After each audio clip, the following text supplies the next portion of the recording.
Good morning everyone. Hope you all are well and safe. So as you remember that we have started our ninth chapter, that is Madam Rides the Bus, and on yesterday we had started the line-wise explanation also. So today we will continue that, okay? So listen it properly. Day after day she watched the bus and gradually a tiny wish crept into her head and grew there.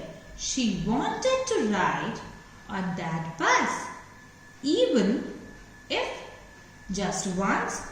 This wish became stronger and stronger until it was an overwhelming desire. Wally would stare wistfully at the people who got on or off the bus when it stopped at the street corner. Their faces would kindle in her longings, dreams and hopes. If one of her friends happened to ride the bus and tried to describe the sights of the town to her, Wally would be too jealous to listen and would shout in English, "Proud, proud." Neither she nor her friends really understood the meaning of the word, but they used it often as a slang expression of disapproval. Wistfully means longingly. Kindle, set alight, here like feelings. A slang expression means using informal words often used within a close group. After continuously watching the bus arrive and depart for a couple of days, even she wished to take a ride on it just once. Soon the wish grew stronger and became a desire, which means that there was now more longing to travel in the bus. She would be fascinated by looking at people's face who would step out of the bus. Her desire grew to the extent that she would be jealous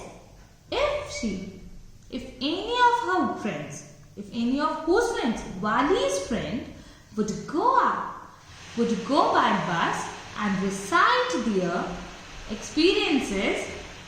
Upon listening to them, she would exclaim, "Proud, proud." Neither she nor her friends, neither Wali nor her friends knew the actual meaning of the word proud, but would use it in order to express disapproval. Over many days and months, Wali listened carefully to conversations between her neighbors and people who regularly use the bus, and she also asked a few discreet questions here and there. This way she picked up various small details about the bus journey. The town was 6 miles from her village. The fare was 30 paise one way, which is almost nothing at all. The fare was 30 paise one way, which is almost nothing at all. She heard one well-dressed man say, but to Wali, who scarcely saw that much money from one month to the next, it seemed a fortune. Please यहाँ पे आप लोग Fortune को Fortune जैसे ही consider कीजिएगा और किसी Fortune के बारे में मत सोचिएगा please. The trip to the town took 45 minutes. On reaching town, if she stayed in her seat and paid another 30 paise, she could return home on the same bus. This meant that she could take the 1 o'clock afternoon bus, reach the town at 1:45 and be back home about 2:45. It was a time, okay? On and on went her thoughts as she calculated and recalculated, planned and replanned. Discrete questions means careful questions, okay? In order to fulfill her desire of traveling by bus alone. Whose desire was this? Wali's desire was this. She needed to be prepared with all sorts of information. Therefore, she started paying attention to conversations between her neighbors who were used to traveling by bus, and in the process would ask a few more careful questions to gain further information about the same, about the journey, about the traveling. This way she prepared a plan and knew that the town was 6 miles from her village. One-sided fare of that place was around 30 paise, which was nothing for a well-dressed man, but was too much for Wali. And the trip duration for that on one side was 45 minutes. The same bus, upon finishing its trip till town, would bring Wali back if she paid 30 more paise. Thus, if she could get on the bus by 1 o'clock in the afternoon and reach there by 1:45, the same bus could bring her back to the village by 2:45. This way she calculated.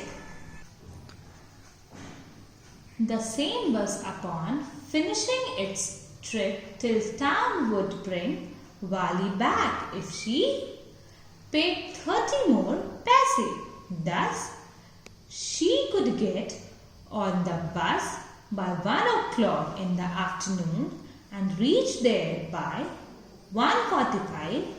The same bus could bring her back to the village by 2:45. This way she calculated to save that much amount and time to sneak out without anyone noticing, that anyone would get to know that Wali was out of the house. Okay, so without anyone's information, she could go and came back. Now we will come to the second part. Well, one fine spring day, the afternoon bus was just on the point of leaving the village and turning into the main highway when a small voice was heard shouting, "Stop the bus! Stop the bus!" and a tiny hand was raised commandingly. After replanning and recalculating, finally came the riding day. Bus was on its usual route to the main highway when they heard a shouting voice commanding them to stop the bus. And whose voice was that? Wali's voice was that for stopping the bus. The bus slowed down to a crawl and the conductor, sticking his head out the door, said, "Hurry then. Tell whoever it is to come quickly." "It's me," shouted Wali. "I am the one who has to get on." By now the bus had come to a stop and the conductor said, "Oh, really? You don't say so." "Yes, I simply have to go to town," said Wali, still standing outside the bus. "And here is my money." She showed him some coins. Okay, but first you must get on the bus," said the conductor, and he stretched out a hand to help her up. "Never mind," she said. "I can get on by myself. You don't have to help me."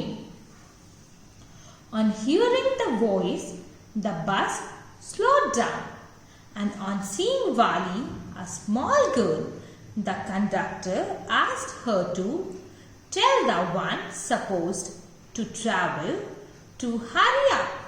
When Wali told him that she was the passenger, he was shocked to see such a young girl and thus stopped the bus.